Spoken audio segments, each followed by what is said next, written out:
नमस्कार, मी ॲडव्होकेट यशवंत महादेव साधू।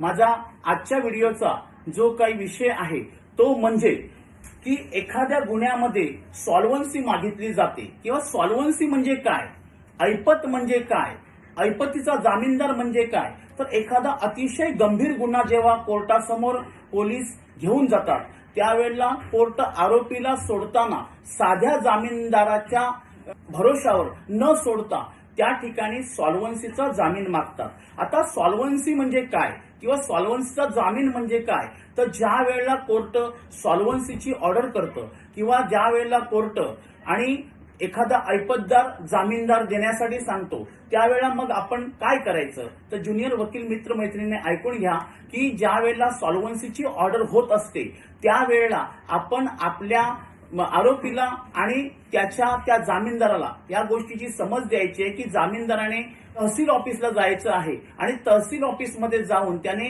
सॉल्व्हन्सी मिळण्यासाठी ऐपतदाराचा दाखला मिळण्यासाठी अर्ज करायचा आहे।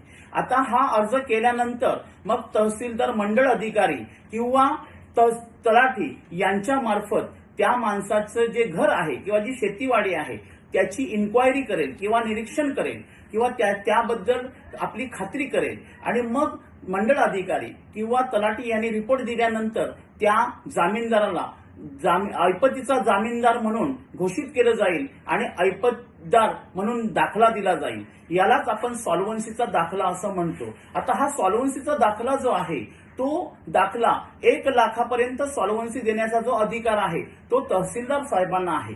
2 लाखापर्यंत सॉल्व्हन्सी देण्याचा अधिकार जो आहे तो प्रांत अधिकाऱ्यांना म्हणजे उपविभागीय दंड अधिकारी यांना आहे आणि 5 लाख किंवा त्याच्यावरची सॉल्व्हन्सी सर्टिफिकेट देण्याचा अधिकार जो आहे तो जिल्ह्यातील कलेक्टरला असतो। अशा प्रकारे आपण सॉल्व्हन्सीचा जामीन जर मागितला असेल तर सॉल्व्हन्सी सर्टिफिकेट काढलेल्या जामीनदाराला आरोपीचा जामीनदार म्हणून उभं केलं पाहिजे आणि आपल्या आरोपीची सुटका केली पाहिजे। धन्यवाद।